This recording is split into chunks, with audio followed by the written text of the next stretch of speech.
Hey, Sooner football fans, the spring game is come and gone. Now what do?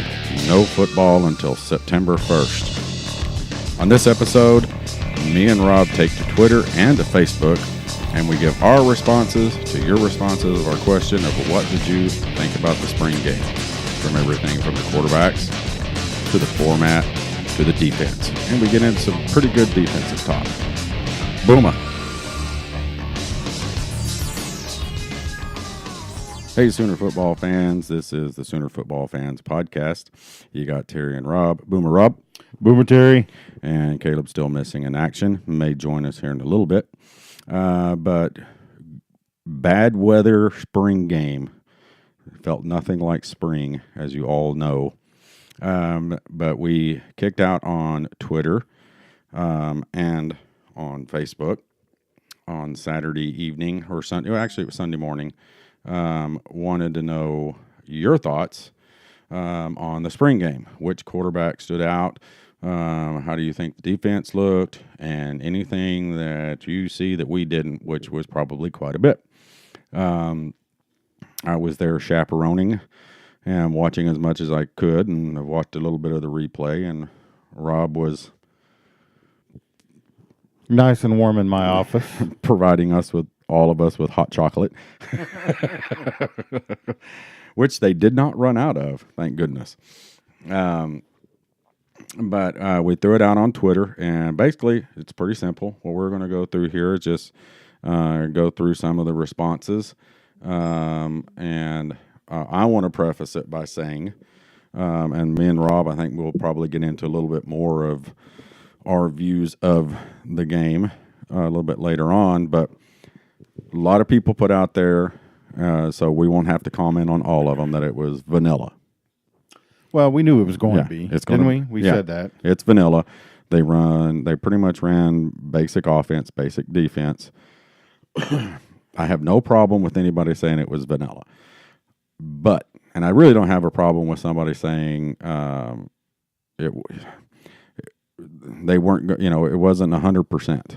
They weren't going 100%. It was half speed or whatever. Well, that may be true too. I mean, look at what happened to Trey Sermon. You certainly do not want somebody big time going down. Right, but when you've always heard is when you get hurt, your biggest chance of getting hurt is when you go half speed. When you go half speed. Yep. So they're not telling them boys to go out there and half-ass it, slow it down.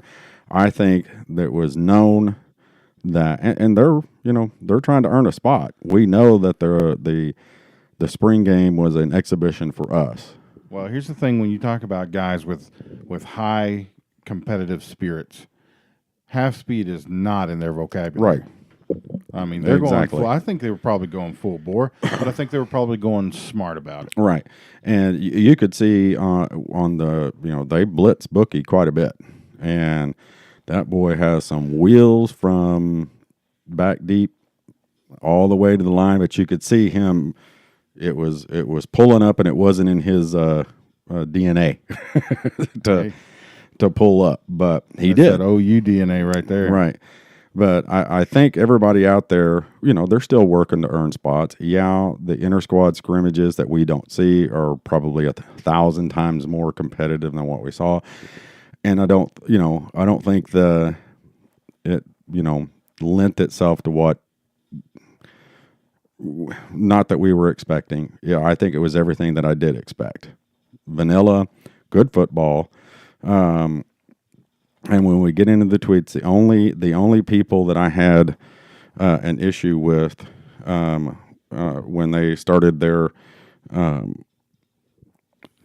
answering their questions was the Angry Sooner, who I love on Twitter, and Christopher Long. They were having a conversation on this line on our deal, and they said it wasn't real football. I had to say if they were playing flag football, and it was blasphemy. They blasphemed right on. If they were playing flag football, if it's Sooner football. I guess they mean because we weren't playing. Yeah, I mean, and I'm Texas kidding with them. It was just like, it wasn't real football. Yes, it was. It was OU football. They could have been out there playing flag. Don't take that away from us.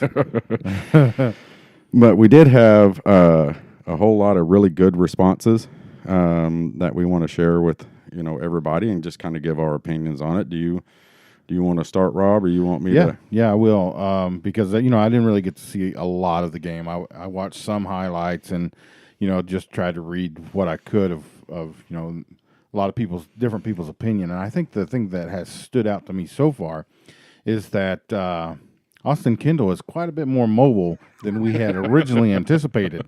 Yeah, we thought Conway was had hit the crack pipe on the way between Arizona with him talking Friday night, going. He was right on, wasn't he? He was right on. He was right like, on.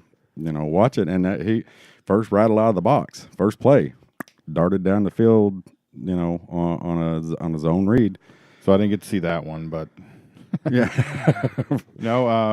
Apparently he's quite a bit more mobile, which really bodes well for him, especially if we go into a more RPO type offense, which RPO is really a play and not an offense, but Caleb's not in here to defend himself. Right? He's not in here to defend himself. Anyway, I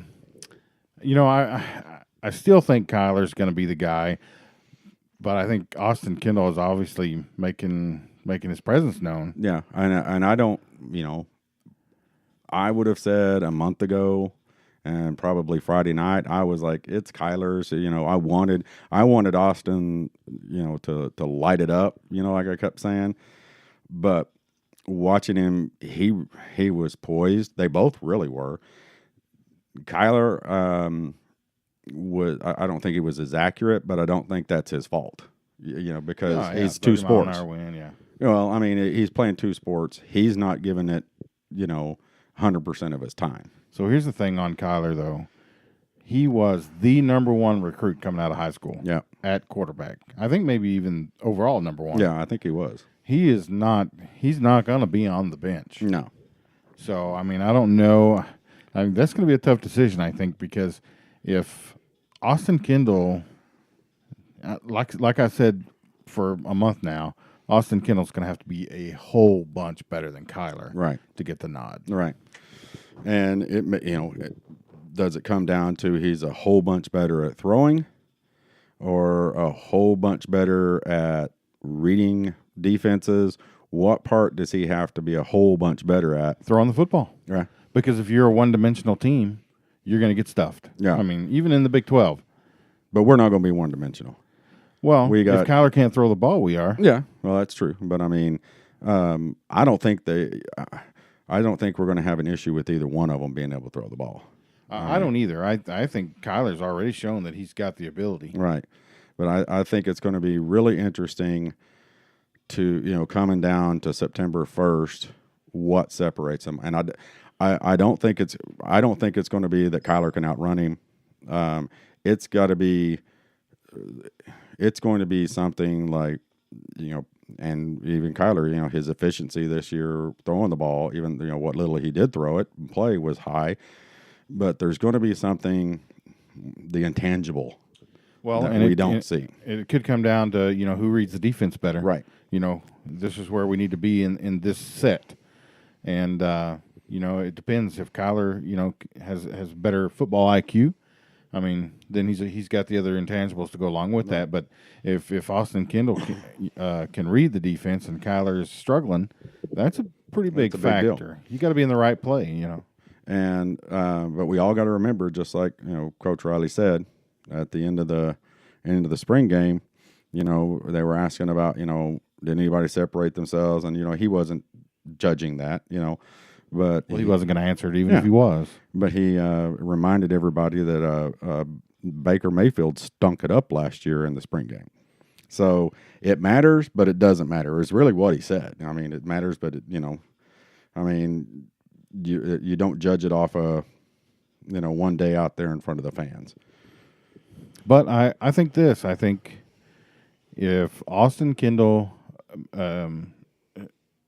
makes enough headway that he will get some PT. It won't be a situation where you remember Bob played, up until the very last series, and then the backup came in. Well, Riley didn't do that this year. When at halftime Baker was done. I think we'll get to see him, quite a bit. Yeah. Because obviously he's their quarterback for the future, especially if Kyler goes to the pros in baseball next year. Yeah. I mean, Defense. I liked what the defense showed. Again, it was vanilla for the most part. A lot of 4-man fronts. They got pressure. Again, I don't want to, I don't want to read, or I try not to read too much into that, because again, you had a mixture of units out there. Not like they normally do. Right.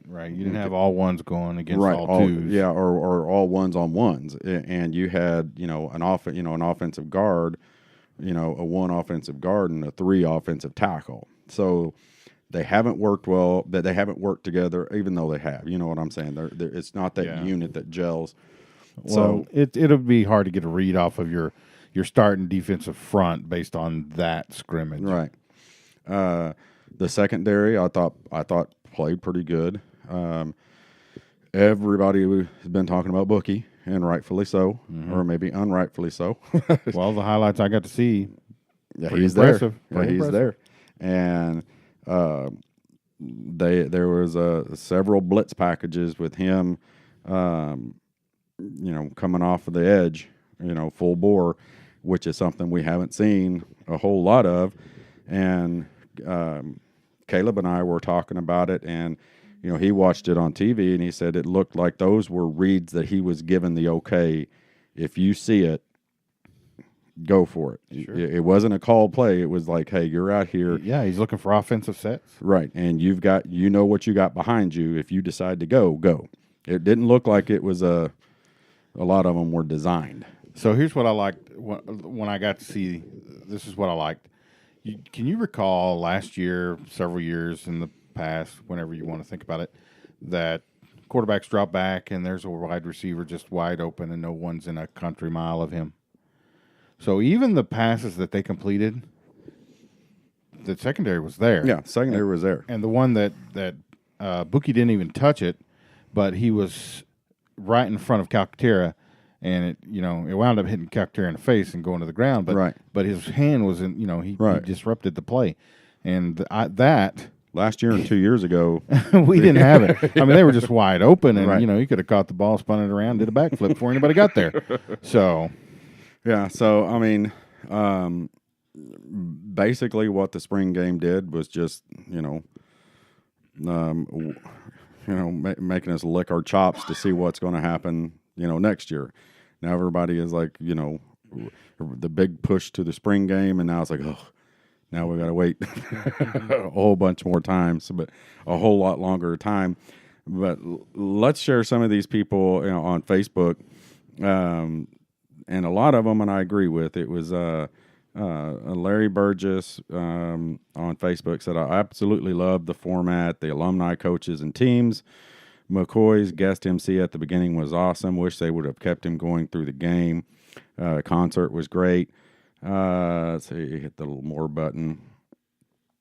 He says the best one I've ever been to. Quarterbacks were impressive considering the wind conditions. Amen. There were 40-mile-an-hour gusts all day long. So let me interrupt here, because I know there were 51,000. Yes, 52. 52. So if this game was this coming weekend, do we get 80? Yes, I believe we do. I honestly do, because when I walked out of my house Saturday morning to go meet Jamel on the bus, it was like, oh my God, I did not have enough clothes on. It was freezing in that wind, and I think if it had been a nicer day, there was a couple of fans who brought stuff to us, and they were going to come in for Jamel's group, and they were going to come and meet us. I told them where we were going to be sitting at, or where we were sitting at, and they had to leave because they had kids, and the kids were freezing. So, and there were a lot of kids there, but I mean, I get it. There was a lot of people there, but I think if it would have been calling for 80 degrees and sunshine, it would have been. Yeah, and Terry, you and I have talked about this. If we expect 5-star recruits and we expect a 5-star coach, then we need to be 5-star fans. Right. So, and if they say, hey, show up. I mean, it's just what you do. Yeah. I mean, absolutely. I mean, if we're a blue blood program, then we need to be blue blood fans. Right. So, And I'm not, trying to call anybody out. No, but I mean, it was, and I'm guilty of it. I mean, there's been times through the years, I'm like, I'm not going to go to the spring game.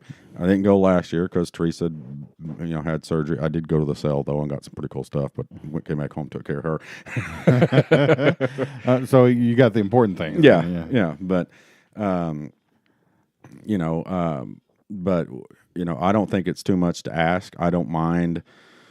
The $5, $10, $25. I don't think that's too much to, a lot of people like that if they just make it free or they'd sell beer. You don't have to sell. Wasn't it $5? It was $5 for season ticket holders, $10 for general admission, and $25 to be on the field for the concert. I got to be honest with you. If $10 is going to keep you away, you wouldn't have came if it was free. Yeah, good point, Rob. I mean, but I agree with what Larry said was. It would have been cool if they'd have had the MC, if Gerald would have been out there on the field calling the game. Oh yeah, that'd been fantastic. And I could be wrong, and which does happen from time to time, but I'm pretty sure when they went out there, the coaches were mic'd up. I was watching on the big screen, and it looked like Williams and Peterson had a mic on, so I was wondering, I was like, oh, this is going to be cool. You're going to get to hear these guys, chitter chatter. But it could have been that the wind was not going to allow it. Well, somebody probably rethought that. This may not be the best idea. But I thought Gerald did a great job with kind of pumping up the crowd and doing, making fun of them on the coin flip. But that would have been cool if it had been, Gerald calling the game. It would have been pretty funny. Or having him on the sidelines with Peterson and Williams going, what's happening, just being the sideline reporter, that would have been hilarious. Well, I think that next year we can expect some very similar spring game shenanigans. I don't know that they'll do the concert again. Yeah, I think people could have cared less. I mean, a lot of people liked it and enjoyed it. Well, they shut down most of the north just because they had put his stage up, right? And the cords and everything that he had going from the north out. The university is not real big on interfering with the looks of the stadium, right? And he had big trucks setting up in the front, and so they may not do that again. And if they do it, it'll be different, I'm sure. But I think we can expect. Stuff like that to continue to make it better and better and better. Yeah, I think my only thing about the concert was the stage was so high up and away from everybody. The people who paid extra to be on the field, I'd have probably been a little bit upset because you weren't. My thought was, you're going to be on the field. You're going to be right next to the stage. They paid to get on the field, not to get on the field and look at him. But you saw it. I mean, the stage was way up there, so you weren't like stage side. And I don't know if there's anything they would do to change that or would think about changing it, but people seem to enjoy it. Nobody booed. We were in there during the whole time. If you were into it, you were listening to it, and if you weren't, we sat and talked. So I didn't have an issue with it. But let's see. We got Ed Scroggins. On Facebook said the game was boring. We will be wishing for a quarterback after the first game. Defense was pedestrian at best, and can I get my donation back? Sounds like he wasn't all that impressed. He wasn't happy. Yeah. Ed, it was a scrimmage. And they weren't going to show us anything. We knew that. I mean, neither is Alabama, neither is Florida State. Nobody's going to, bring out their playbook for that. They may have made up plays on the sideline. Who knows? Yeah. Jackie on Facebook, Jackie Gillis Walker, not impressed with the quarterback position. Well, that one I can agree with. Well, Jackie, how about you grab a couple footballs, go out there in a 40-mile-an-hour wind when it's 30 degrees or whatever it was, and let's see how well you do. And I'm not picking on you. Please don't think I'm calling you out, but just consider that for a moment. Yeah, well, and I'll tell you the wind effect. Number one was when they kicked the signed Riley footballs up into the stands. One was coming right at me. Okay, high, lofty one. There was no wind, and all of a sudden the wind blew, and it blew it 15 feet to the left. I mean, it was literally, and the guys that we were with, and Teresa, and some of the kids were around there. They were all standing there, oh, like that, and they were like, holy cow. Hey, so what's with the cheerleader not making that catch? I know. I mean, it's right to her. I'm sorry, I don't mean to make light. I'm sure that hurt like man, something. she was I bet out. that hurt She bad. was out, man. Oh my gosh. I seen that on the news and I just felt for her and I was like, man, she could have, she could just snap that down with one hand. Yeah. No, I don't think she saw it. I think it hit her in the side of the head. Oh, did it? Yeah. Because I couldn't tell from the footage that I seen where it actually hit her. But obviously it did knock her out, right? She was out for just like a she was out for a little bit. She was on cool the minute ground there. That I know it probably still hurts. Yeah. Patrick Collison on Facebook says, we wish we had better weather. Lots of alums around. Winning coach needs to come back to defend his title. Get Toby next year for the concert. Need to make tickets free or donate proceeds to a charity. 3 high-level commits on the same day. No matter what anybody says, mission accomplished. All great points. Yeah, I agree. So Let me ask you a question. Do you think they move it a couple of weeks next year? Or I don't think they can. You don't think they can? No, I think there's a time frame. I think the NCAA rules, there's a time frame that you have to start or that you have to be finished with spring. Well, OSU's having theirs this next weekend, right? Yeah, but I mean, I don't think you could move it back to like May 1st or something like that. So. Well, I mean, OSU does not want to compete with us for spring game day. Because, What I would love is a spring game format would be a scrimmage with like Oklahoma State or. I don't know if that's a good idea. I mean, for starters, we don't even play flag football, so. Let's see. Greg Worley, he liked it, but the constant music drove us crazy. They had music piped in the whole time. The whole time? The whole time. Huh. I couldn't even hear the concert. Yeah, when you in my went, office. Yeah, when you went down underneath, you couldn't hear anything under there. It was every now and then I'd venture down there just to get out of the wind for a minute or two. But let's see. Brandy Pitts Barker, love the concert. Hope they change it each year with different country, and she has in capital letters. Country singers, no head-banging stripper singers, please. Now you're coming up against my kind of music there, Brandy, right there. Come on, Brandy, live a little. Yes, it would be nice if they pushed a few weeks later, just like good point Rob brought up, to get the weather better, to avoid April showers and cold, make it where kids 12 and under are free, have a booth area for Heisman's and other high-profile players for their signatures. Can't do that. Yeah, sell event needs to be a bigger area. Can't do that. She's obviously never been to media day, or not media day. What's it called? Where all the players come out and you can come in and get autographs. Oh, yeah. I know what you're talking about. Yeah, you stand in line for 30 Photo minutes day. to get. Yeah. Yeah. So that's probably not a great idea, but I do agree with. Well, I didn't get to go into it this year. I heard, of course, they're getting rid of all the Nike gear this year. And I heard the cell building was packed. I didn't get to see it. Okay, so I got to share this. There's a certain group on campus. I'm not allowed to say who they are. But since they they were able to walk right into that sale and skip that line. And someone that I know, may or may not be related to me, said he bought 3 pairs of brand new Nike cleats for $3. Yes.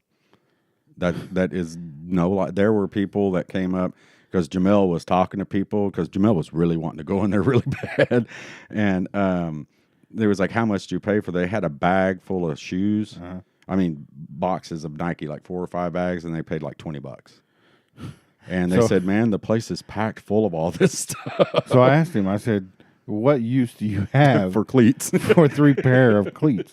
He's like, but it was $3. Yeah. Hey, man, throw them out there on eBay. Yeah, I guess you could do that. Brand new cleats. Well, there's not a whole lot of people that wear 14s. Yeah, but even though they have it in the old field house last year, I still don't think it was. I don't think it's the right place to have it. Especially like days like Saturday. I mean, people were miserable standing out there, but they stood out there. I don't know if there's somewhere else. If it's even efficient to do it in the Lloyd Noble Center. Or So I got to tell you this: I was outside of the stadium. I have a Gator that I get to drive around now and do stuff, and so I was out there. It may have been 7, maybe just a little after 7 a.m., and I was outside the stadium in my Gator, and the line. I couldn't see the end of it, but those people were the oh my gosh, they were the most miserable people that I have ever seen. Oh, I imagine. They were standing in that line and they just looked like they hated everybody. And I thought, well, it's pretty cold out here, so yeah. No, I don't. I think I would have if I would have gone this year to the cell, and if I'd have got there, and then got to because last year it was pretty nice. If I'd showed up to the same spot of the line I was in, I'd have probably went, yeah, not this year. I'd probably turned around and gone home. Let's see. Let's find somebody else here. On Facebook, Sandra Long Morris. My son graduated from OU last year. We had a great time. As for our team, we have a quarterback that is fast and one with a great arm. The defense has potential. I look forward to this fall. Boomer Sooner. All good points, Sandra. John Gwynn on Facebook. Quarterback play was just average. No one stood out. Looks like both offense and defense need a lot of work. Nah. Well, I think they do need a lot of work, but I think, it was like I said, it was vanilla plain, type of offense. Yeah, they'll come together pretty quickly. Sean James, he seconds that vanilla offense against a defense that used to seeing it led to a pretty boring spring game. Kendall looked better than Murray, but I think he also had a better supporting cast. Next fall, our offense will be fine. Our defense still scares me to death. And he #fire Mike Stoops, which I understand your pain, Sean, but fire Mike Stoops will never happen. Probably not. Probably will not ever happen. And, Caleb made some good points last time he brought that up. Mike's not a bad defensive coach. No. I think, we have struggled, though. And those struggles are all blamed on Mike. Right. Which, yeah, that's part of the job. That's part of the job. But so from here going forward, though, I think with the recruits that we're getting in now, the excuses are going to get tighter and smaller. And well, it's like, we were talking with Conway and Tattoo the other night, and I brought up the point is we don't see these guys every day, okay? We all, and I say all of us Sooner fans think we know everything about football. Okay. Don't we? I think I know everything about football sometimes. No, but, this is this guy's living. Okay. And there are bad defensive coordinators and there are good defensive coordinators. He sees these guys every day, and we all complain about, and I guarantee you, if I see it again this year, I'll be doing the same thing, jumping up and down. Why are we 10 yards back? Mm. And if he doesn't think you can bump and run, he's not going to put those boys up there in that position. Yeah. And so all I can say is I don't like it. I don't like the 3-man rush. I don't like on 3rd down and 8 that we're not bringing, half of the Army with us. But he knows the talent. He knows the personnel. He gets paid a lot of money to know that stuff. But we're all, if things go haywire with the defense again, or if it doesn't look like, or if the offense doesn't look like, we're all going to be saying the same thing. We were all screaming and hollering about Josh Heupel when he was the offensive coordinator. Our offense wasn't productive, and our defense wasn't much better. But, he's the guy we got right now. Okay, unless he resigns between now and September 1st, he's going to be the coach September 1st. And unless he resigns between September 1st and the national championship game, he's our defensive coordinator. So I'm going to hope, pray, support everything he does. Now, Am I not going to start screaming and hollering at the TV or trying to calm Caleb down from screaming and hollering at the TV? Yeah. I mean, we but we scream and holler because we know more than they do. Oh yeah, I know, I know, but I mean, it's not going to happen if and when he leaves, which it may be within the next year. It's going to be on his own terms. Absolutely. He's not an icon like his brother, but he is part of that iconic group that built this back to what it is. And you know what? I feel like he's earned that right. I agree with you. I mean, if we have the 80th ranked defense this year, though, probably the conversation is, hey, Mike. Exactly. I think from what we've all got to know the Stoops family from a professional standpoint, they're not going to have to go to him. He's going to walk up and say, hey, I'm done. I can't get it done. So, let's see. Lynn Roberts on Facebook said, I'm alum with season tickets since 1973. This was my second red-white game ever. It was fantastic. I will be back for another one if they have this format. That's a long time to have season tickets. Well, that's the thing with the Blue Blood program. You get lifelong season ticket holders. And they don't let go of them. And they do not let them go. Steve Daly on Facebook said, loved it. Would rather I'd love to interact more with the players, but understand security. Please have a band that our recruits would like to hear. Country would not be on the top of that. Great day, though. Yeah, so, again, I think, they made it plain, or not plain. They made it known that the music choice wasn't for the players; it was for the crowd, and the players did not even come out into the stadium until right before the game started. I mean, the recruits. There was a big section saved for those guys, and they lined in, and them and their families. The concert was well over. Yeah, and they can't hear anything down in that locker room. I can just tell you. And they're down there absorbing what's going on, talking with coaches.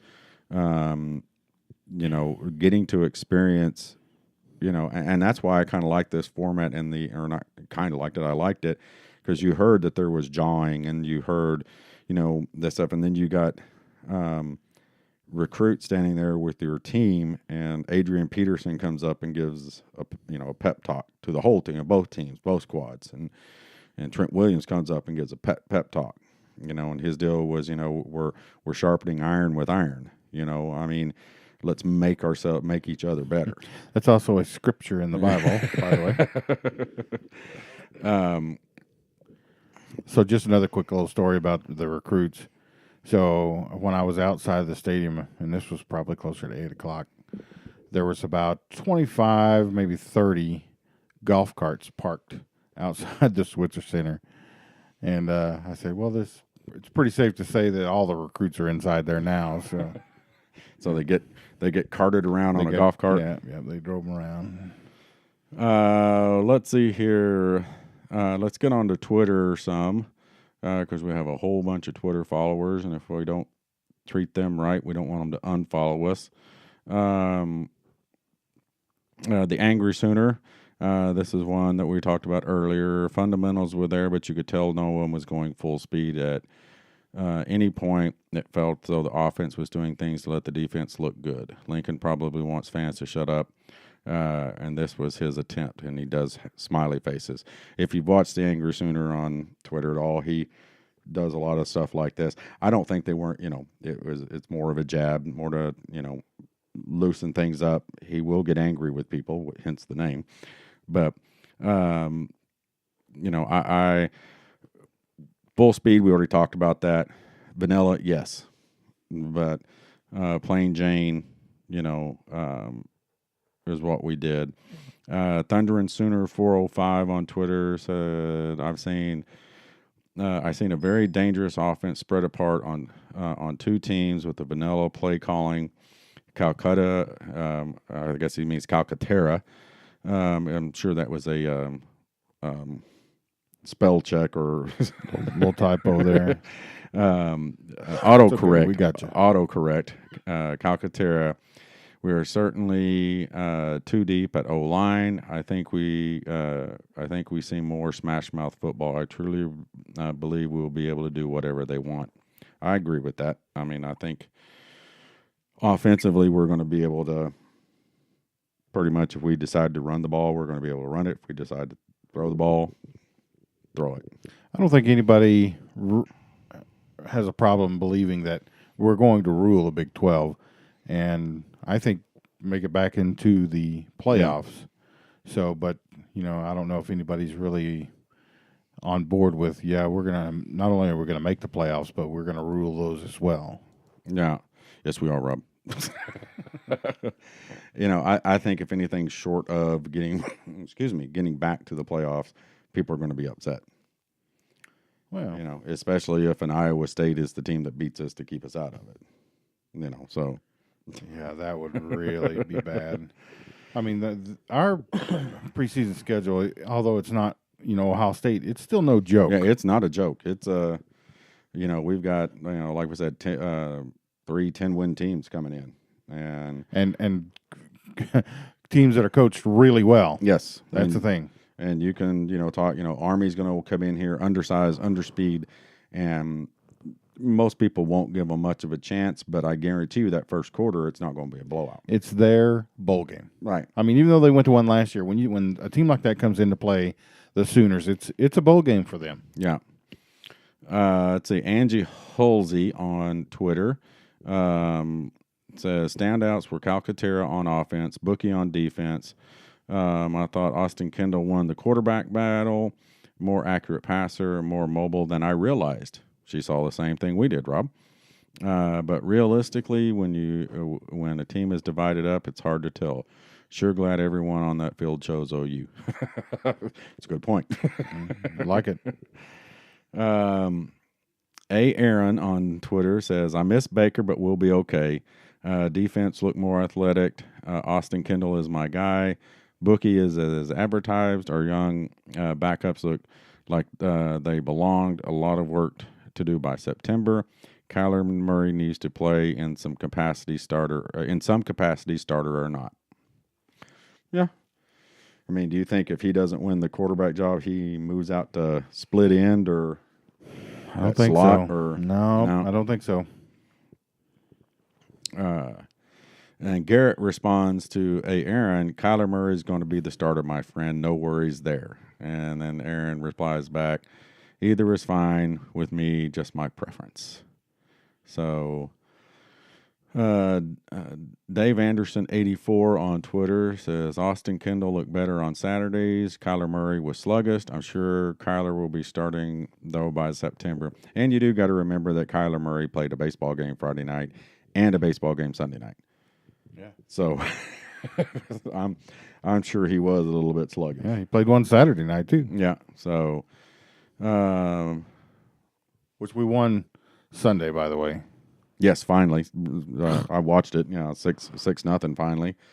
But we loaded the doggone bases in the 9th inning again. I just want to pull my hair out because every day we jump out on them, 3-0, 4-0, 6-0. And then, we wound up losing, 5-4 and 7-6. And then we won 6-0. But yeah, and then that puts us in the lead of the Big 12, doesn't it? Yes. Yeah, so we're leading the Big 12 in baseball and softball. And our men's gymnastic team, or was it the women's, didn't they win a national title this weekend? Huh? The men's gymnastics? Oh. Didn't they four-peat? I'm sorry, I do not know. I don't think I think they're in the championships, but I don't think they've played them yet. I thought I saw a deal where they were all holding up for. Maybe they were getting ready to leave. So I don't know. We can Google that up. Well, the girls have won 3 out of the last 4, and the guys have won. They won 3 straight. 3 straight. Yeah. So let's see, T.O., and not that T.O., I don't think, even though it is the real T.O. I thought it was like any other spring game, very plain, basic from the offense. 20, 30-mile-an-hour winds made it hard on some throws. Lincoln is a quarterback guru. So no, not to worry. Excited Bookie and the rest of the excited for Bookie and the rest of the defense. Ready for the signees to get on campus. Justin Pratt on Twitter says any spring game is going to be vanilla. Amen. On plays and schemes, quarterback play was okay given the conditions. Both of these quarterbacks will be fine in this system, and I would give the edge to Kyler because of the dual threat style. The thing that stood out the most, 4-man front, love it. Good point, Justin. Mm-hmm. And they stayed in that, but I think that's because that's their base defense. Who does the 3-4 work for? Is that working for some teams? There's some pro teams that run. I mean, I don't think it's anybody's main set, but it's something, and we shifted into it last year or some. But, it's... Got it lit up too, didn't we? Yeah. So... let's see. Brett Fleek, Austin A.D. Miller looked really good. I'm hoping for good things this year. As for QBs, Kyler was fast, but Austin moved his offense a lot better. And again, that kind of goes back to what we were saying. I think a lot of that is just the simple fact that those groups haven't worked together. They haven't. There's a lot to be said. About an offensive line gelling, knowing where everybody's at, knowing the calls, and sometimes again, I played not near the level of football that these guys are playing, but I played in McAllister, Oklahoma, Buffalo, and we had offensive line calls. And if there was somebody that subbed, a lot of times we missed the call because it was the voice, that we heard a lot of times. And I remember we had a guy because we got our one of our running backs just shellacked because he made a call and I didn't hear it because it was a different guy. I was listening for Lance, and I didn't hear the other guy's voice. And I think if you talk to any lineman, there's something to that a little bit. It's the gelling, knowing each other, knowing what's so-and-so's thinking, and so on and so forth. So, well, I think one other thing that we as fans need to consider is when we're playing a regular game, there is an end goal in sight. Oh, and yeah. That's the end zone. That may not necessarily been the case during the spring game because their end goal is to evaluate certain people in certain situations. Right. So they they probably could care less if they scored or not.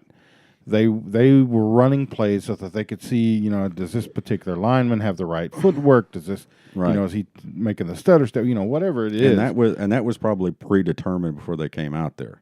Yeah. So the end goal was not to, score a bunch of points like it would be, if we were playing OSU. As fans, we don't really get that. Yeah. Because it's always about scoring, running, score. But for the coaches in the spring game, it's an evaluation period, and the play calling, may or may not make any sense at all, but it makes sense to them because they're looking at, how did the defensive end react when the tackle went in, right? Or you know what I'm saying, right? So I think that we need to consider that when we say, oh, everything was vanilla or it didn't look good. Well, there's no end goal in sight there for us as fans, right? And I believe their final scrimmage is tomorrow. I think they said it's their final practice. And closed. Yeah, it's closed. And but I can go watch it. Yeah. Yeah, but did you see all the pictures I got this weekend, Rob? That really reminds me of something, Terry. I hate you, so there's that. No, but I think all in all, everybody I know, their prayers go out for President Boren. That was, I heard it, and then when you saw it on TV, I didn't realize it was, right in front of the statue while the presentation was going on. And kudos to the medical staff who was able to get in there and get him out. And minor stroke, and apparently he was able to have dinner with his family that evening. So. So we're happy. And then I saw, I don't know if everybody was a Full Metal Jacket fan out there. You saw Gunny died, yesterday, and they always say it comes in threes, and I loved Gunny. I mean, he was every movie he was Fantastic, in, man. yeah, especially in Emery. Full Metal I can't think of his last name. Emery, Lee. Emery Lee. Yeah, and then I just went blank. He was a comedian that was on Night Court. He played the judge on Night Court. I can't think of his name, but he passed away today. So, but yeah, Emery. Full Metal Jacket is definitely the basic training scenes were classic. I mean, I just watched it again about a week and a half or so ago. So yeah. Yeah, and I was reading on the internet today too that he was hired on as the consultant, and the director watched him showing the guy that was to be the drill instructor. He was grilling him. He was showing him, this is what we do. Da, da, da, da. And he's like, hey, you need. I want you in this role. And they let him ad lib. Every bit of that was off the top of his head, and the actors just had to follow him. So. I don't know if those scenes where the one guy was laughing, if I was, in there or not, but I would have been laughing. Yeah. Just telling you. Or I don't know, I might not have been, because that guy probably could have whipped my rear end. But yeah, that was pretty great. He's a loss, definitely for that. Yeah. And I mean, he supported the troops, whether they were he was a Marine. But he supported the Army, Navy, the Air Force. He did stuff with the USO overseas, went and visited these guys regardless of their unit. And we know that, there's a interflack between the Army and the Navy and the, who's all better. But he crossed those lines and wanted to make sure that our soldiers, regardless of what branch they were in, got a little bit of home when they were away, so he'll be missed. He had a lot of great shows on the Discovery Channel, but I loved, every. I was trying to think of that other movie, Saving Silverman, where he was the football coach. Oh, Rob, you haven't seen Saving Silverman? Okay. Have you seen Waterboy? There's a football team down in South Lafayette, Louisiana. I have seen that one, yes. Yeah. Maybe once or twice. But anyway, I think we got everybody covered, or as many people as we can cover here. We're pretty much out of the time that we allot ourselves, and it's getting close to our bedtime. Well, Rob's got to go home and go to bed, and yes, I don't want to. I thought that was pretty clear. Yeah, I'm just making sure it was clear. But we'll do this again with some more Twitter talk and Facebook talk, and we got some good stuff coming up in the next couple of weeks. But until then, we'll see you next time. Boomer Rob, Boomer Terry.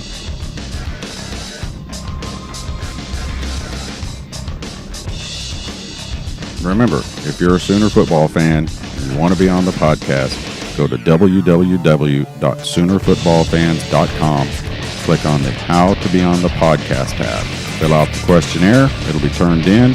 We will get a hold of you, and we will get you on the podcast. Boomer.